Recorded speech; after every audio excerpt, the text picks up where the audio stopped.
देखिए 7 नंबर प्रश्न पर ध्यान दीजिए। 7 नंबर में कहता है कि निम्नलिखित परीक्षा सूची से यानी ट्रायल बैलेंस से गोयल का 31 दिसंबर 2012 का ट्रेडिंग और पीएल अकाउंट कहता है बनाइए और उक्त तिथि को स्थिति विवरण भी बनाइए यानी बैलेंस शीट भी बनाइए। आपका जो ट्रायल बैलेंस है उसमें डेबिट पक्ष में opening stock, building, debtor, machinery, drawings, purchase, insurance and tax, trade expense, sales return, salaries, carriage inward, bad debts, bills receivable, cash.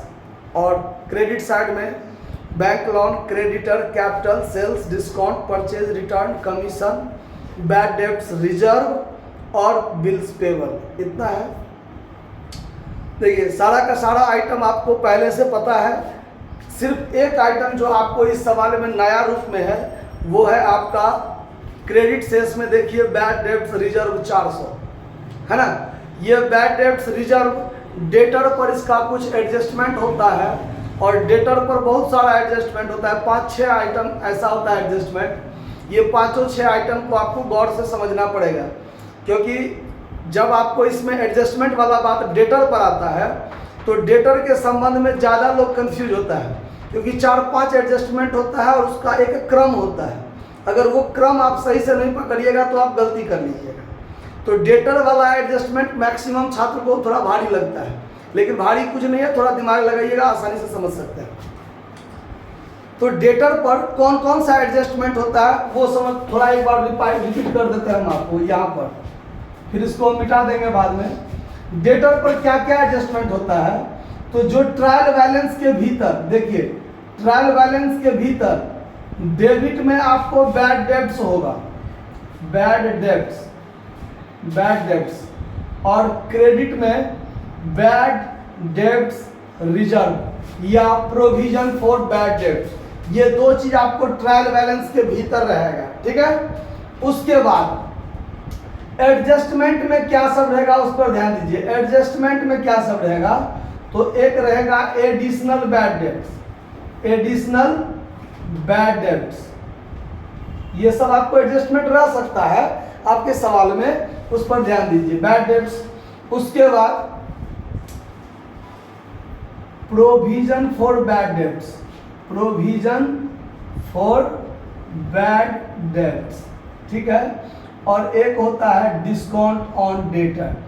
इतना एडजस्टमेंट आपको रह सकता है। तो ये 3 एडजस्टमेंट ट्रायल बैलेंस के बाहर आपको एडजस्टमेंट में मिलेगा और ये दोनों आपको ट्रायल बैलेंस के भीतर मिलेगा। जो ये आपको डेबिट बैलेंस में बैड डेब्ट्स और bad debts reserve credit balance में। समझ आ रहा बात। तो अब यहाँ पर ध्यान दीजिए क्या सब होता है। ये तीनों चीज में से डिस्काउंट ऑन डेटर को आप छोड़ के चलिए, इसको अलग से सबसे लास्ट में काम होता है, अलग से, ठीक है। और ये दोनों और ये दोनों, ये 4 आइटम जो है ये एक कैटेगरी का होता है। बैड डेब्ट्स बुरने वाला बात, बैड डेब्ट्स रिजर्व, जो पिछले साल हम बैड डेब्ट्स का प्रोविजन किए थे, वो पिछले साल मेरा रुपया नहीं बुरा तो उतना रुपया मेरा लाभ का रुपया क्या होता है, बचा रह जाता है, इसीलिए वो bad debts reserve trial balance के क्रेडिट में रहता है, जो कि लाभ का एक भाग है। और ये लाभ कैसा भाग संचय है, तो हम रुपया बुरने के एवज में हम पहले से करके रखते हैं, तो वो तो जिसका प्रोविजन है उसी में एडजस्ट होगा। तीसरा, जो हमारा नया में फर्दर बैड डेब्ट्स कितना हुआ एक्स्ट्रा और कितना बुरा, ये बैड डेब्ट्स जो बुड़ गया है और ये फर्दर बैड डेब्ट्स जो ट्रायल बैलेंस बनने तक हम इस बैड डेब्ट्स पर मेरा नजर नहीं था लेकिन बाद में मेरा कुछ रुपया बुरा, तो वो बैड डेब्ट्स।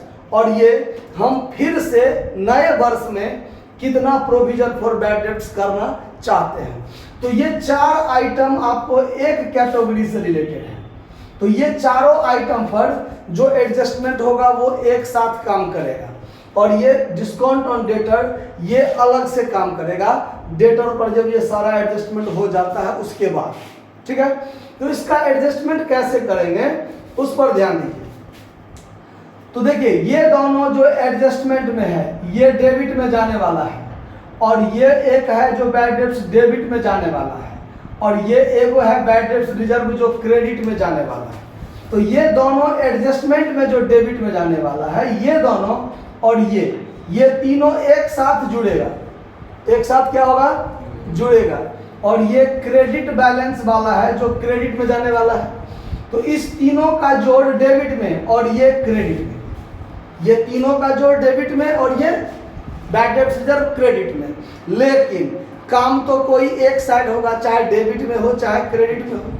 तो अब ये तीनों जो डेबिट में जाने वाला है, उस तीनों का जोड़ यदि क्रेडिट में जाने वाले आइटम जो है उसके जोड़ से ज़्यादा हो, तो मतलब जिसकी बाहुलता हो ज़्यादा, यानी जिसकी संख्या ज़्यादा हो, जिनका जोड़ ज़्यादा हो, वो क्या करेगा, अपने हिसाब से काम करेगा। यानी ये तीनों डेबिट में जाएगा अगर बड़ा होगा तो, और ये क्रेडिट वाला आइटम डेबिट में आके क्या हो जाएगा, घट जाएगा।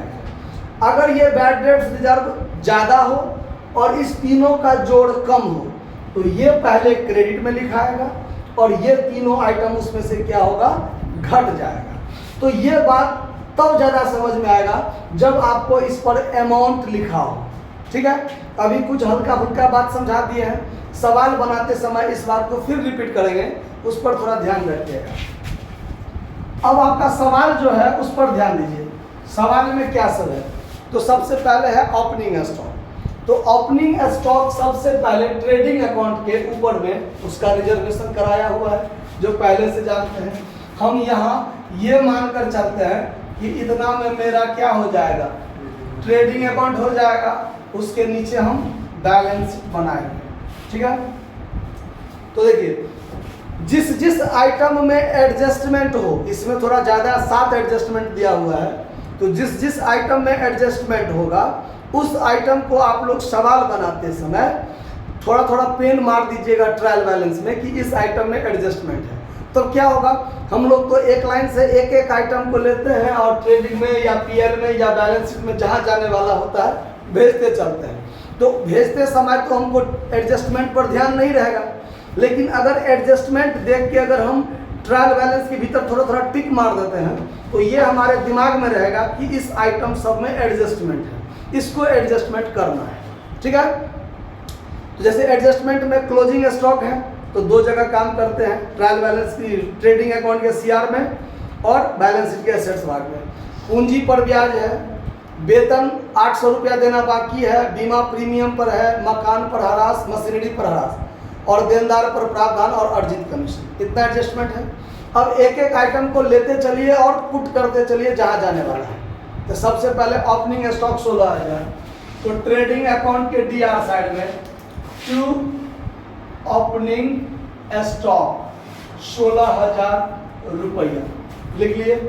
उसके बाद है बिल्डिंग 24,000। तो देखिए भवन पर 2% हरास है ना।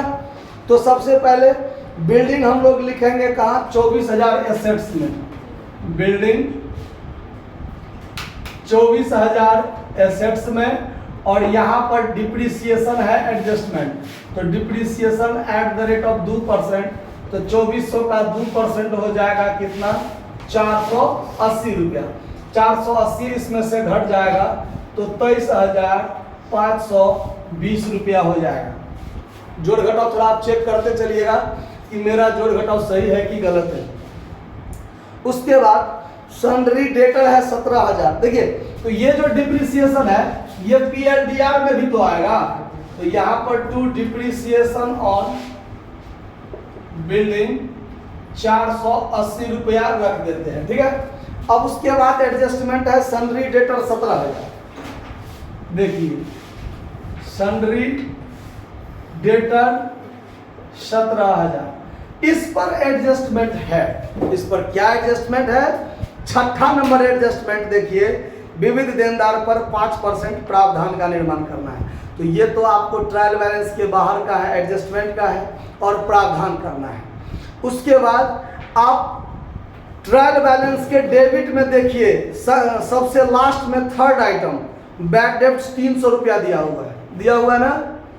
बैड डेब्ट्स 300 रुपया। देखिए ट्रायल बैलेंस के डेबिट में सबसे नीचे से तीसरा नंबर पर 300 रुपया है बैड डेब्ट, और बैड डेब्ट रिजर्व 400 रुपया है, वो भी देख लीजिए, है ना। ट्रायल बैलेंस के क्रेडिट साइड में बैड डेब्ट रिजर्व 400 और छठा नंबर एडजस्टमेंट है जो सैलरी डेटर पर 5% प्रावधान करना है अप्राप्य ऋणों के लिए। तो ये 3 आइटम है, आपको इसी 3 आइटम पर आपको एडजस्ट करना है। तो देखिए सबसे पहले अब इस पर जब काम करेंगे तो टू बैड डेट्स, देखिए यहाँ पर समझिए, यहाँ जो हम बात आपको समझाए थे वो यहाँ पर समझिए। ये ट्रायल बैलेंस के डेबिट में 300 रुपया हमको बुरा हुआ था पहले से, ठीक है।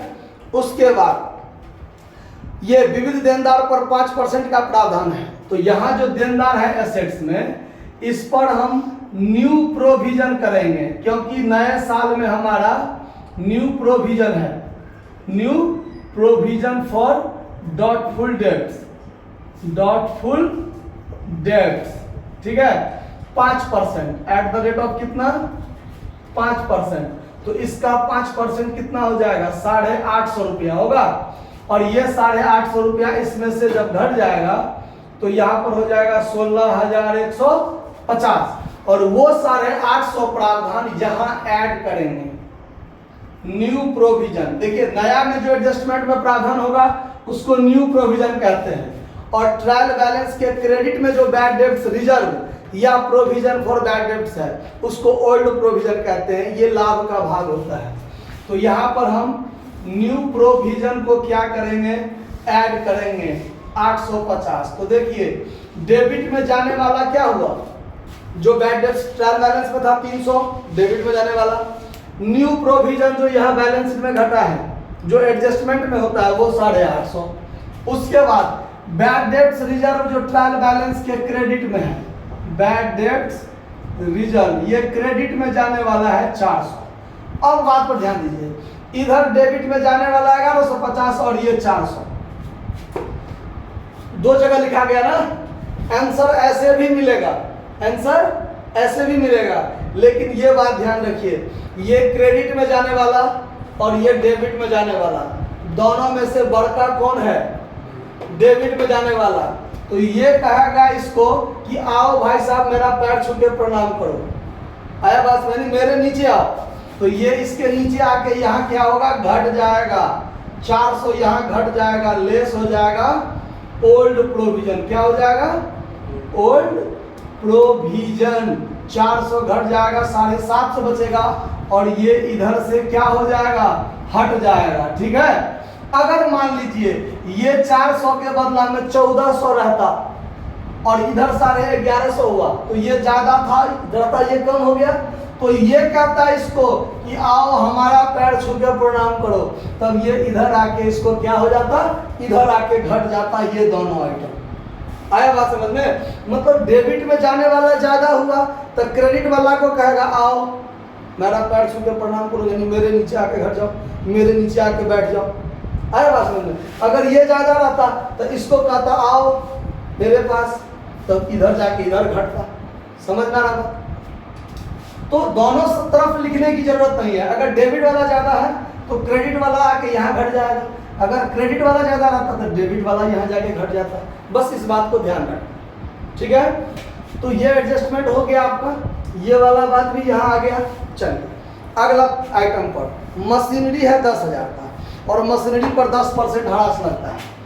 यहाँ पर मशीनरी बैलेंस शीट में लिखाएगा मशीनरी कितना है, मशीनरी है 10,000, तो मशीनरी है 10,000, इस पर लेस हो जाएगा depreciation at the rate of 10%। 1,000 यहाँ घटेगा तो कितना बचेगा 9,000, और यहाँ आ जाएगा to depreciation on machinery, depreciation on machinery कितना 1,000, ये काम भी हो गया। उसके बाद मशीनरी के बाद है ड्राइंग्स 4,000। ड्राइंग्स क्या है, तो ड्राइंग्स का काम कहाँ होता है, ड्राइंग्स कैपिटल में से घटता है, ड्राइंग्स क्या होता है कैपिटल में से घटता है। तो सबसे पहले तो यहाँ पर हमारा कैपिटल होना चाहिए, जो भी यहाँ कैपिटल होगा मेरा उसमें हम क्या करेंगे नेट प्रॉफिट या नेट लॉस जो होगा उसको जोड़ या घटाव करेंगे। उसके बाद जो हमको यहाँ पर प्राप्त होगा उसमें से हम लेस करेंगे कौन सा चीज ड्राइंग्स। तो ये ड्राइंग्स कितना है आपको यहाँ पर 4,000, तो यहाँ जो होगा आगे आने वाले समय में वो इसमें से घटेगा तब यहाँ जाएगा। इस बात को ध्यान रखना है, जब जो आइटम मिलेगा करते चलेंगे।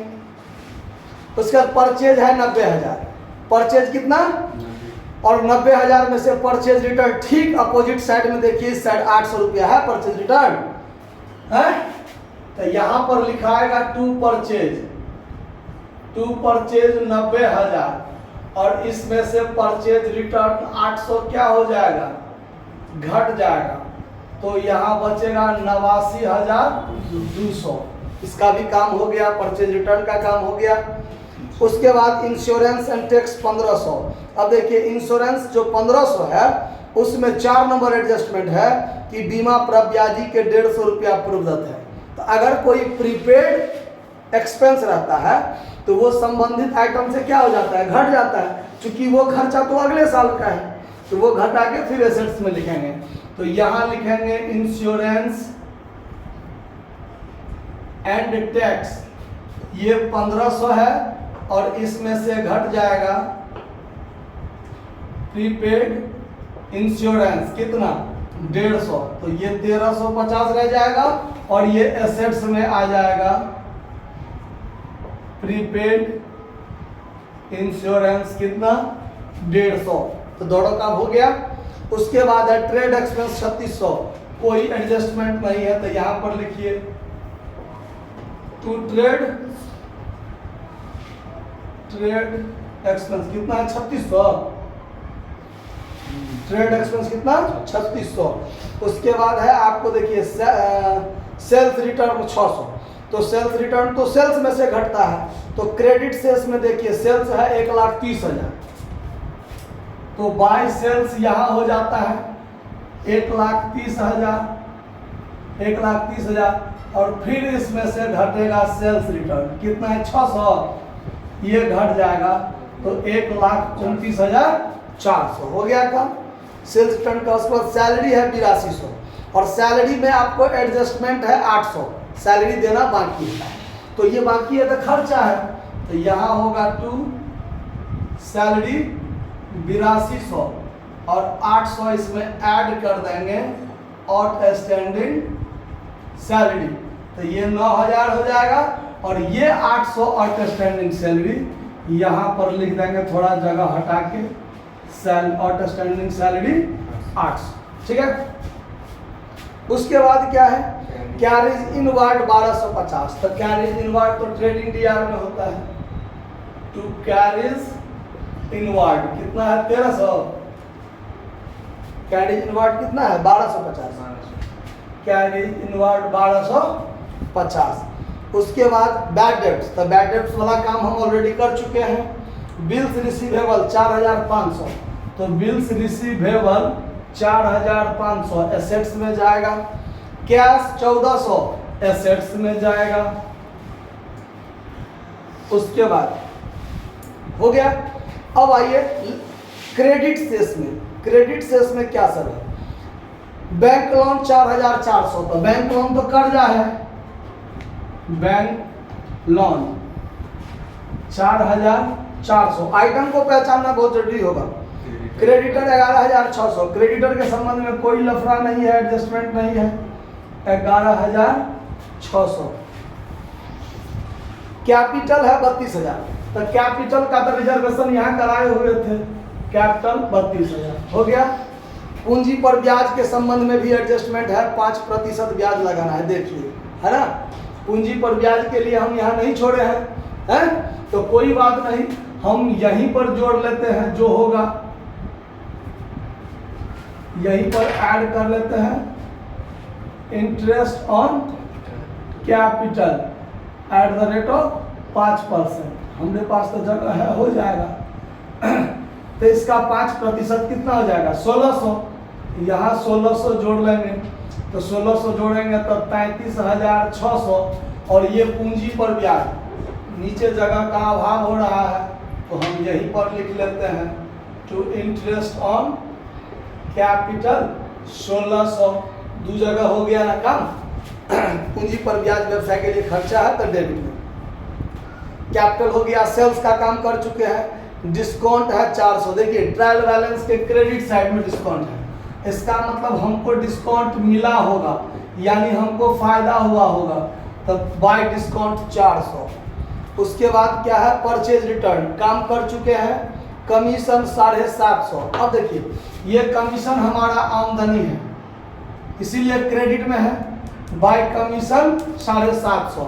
और देखिए यहाँ पर अर्जित कमीशन 200 लिखा हुआ है। क्या लिखा हुआ है? अब देखिए अर्जित कमीशन का मतलब ये होता है कि हमने किसी का काम करवा दिया है और उस उतना 250 कमीशन मेरा बना हुआ है और हमको प्राप्त नहीं हुआ है। हमने कब तक काम करवा दिया और आपने हमको अभी तक पैसा कमीशन वाला नहीं दिया है, तो ये अर्जित कमीशन हमारा आमदनी हुआ। और आमदनी हुआ तो यहाँ पर तो हम ऐड कर लेंगे, एक्रूड कमीशन 250, तो ये 1000। अढ़ाई सौ कितना है अर्जित कमीशन? 200 है। अर्जित कमीशन कितना है? 200, तो यहाँ पर कितना होगा? 900। और ये अर्जित कमीशन, एक्रूड कमीशन हमारा कितना हुआ? अच्छा 950। 950 और ये 200 क्या हो जाएगा मेरे लिए? आमदनी हो जाएगा, मतलब एसेट्स हो जाएगा। तो ये क्रेडिट में लिखाएगा एक्रूड कमीशन। एक्रूड इनकम जो होता है ना, वो संपत्ति होता है, जो हमारा पैसा किसी न किसी पर क्या है? बना हुआ है। उसके बाद देखिए बैड डेट्स रिजर्व का काम ऑलरेडी कर चुके हैं। बिल्स पेबल है 2000, तब बिल्स पेबल कर्जा होता है, तब बिल्स पेबल 2000 क्या लिख देंगे? लायबिलिटी में लिख देंगे। उसके बाद देखिए ट्रायल बैलेंस का जितना आइटम था सब हो गया। एडजस्टमेंट में क्लोजिंग स्टॉक 12000 जो है वो यहाँ पर लिखा आएगा, क्लोजिंग स्टॉक 12000, और ये यहाँ भी आएगा क्लोजिंग स्टॉक। क्लोजिंग स्टॉक कितना? 12000। अब देखिए एडजस्टमेंट में जितना भी एडजस्टमेंट था 7 का 7 एडजस्टमेंट हम लोग कर चुके हैं। ट्रायल बैलेंस का A to Z आइटम भर चुके हैं। अब हम लोग क्या करेंगे? इसका फाइनल काम करेंगे। तो फाइनल काम करने के लिए इसको जोड़ेंगे, तो ये 1,41,400 होता है ना। तो यहाँ भी 1,41,400। इसमें से ये तीनों को घटाइए, जो बचेगा वो आपका हो जाएगा ग्रॉस प्रॉफिट CD। कितना होता है घटा के? 34,950 ग्रॉस प्रॉफिट का आंसर है, सवाल में देख लीजिए। वो यहाँ भी आ जाएगा बाय ग्रॉस प्रॉफिट 34,950। उसके बाद अब इसका काम होगा जोड़ घटाओ, तो ये 34,950, तो 9 9 18 19 4 23 कितना? 36,300। तो यहाँ भी 36,000 कितना हो जाएगा? 300। और इसमें से इस सब को घटाइए, जो बचेगा वो आपका हो जाएगा नेट प्रॉफिट, जो आपका कैपिटल में जुट जाएगा बैलेंस शीट में जाके। तो कितना होता है नेट प्रॉफिट? वो घटा कर देगा 18,520। आपका आंसर मिला हुआ है, वो भी एक बार चेक कर लीजिए, 18,520। अब ये आ जाएगा यहाँ पर 18,520, इसमें जुट जाएगा, ऐड हो जाएगा नेट प्रॉफिट। तो हमारे पास तो जगह का अभाव नहीं है, हम थोड़ा और नीचे लिख सकते हैं। इसको जोड़ लीजिए, जो होगा उसमें से ड्राइंग्स घटाना है। कितना घटाना है? 4,000 घटाना है।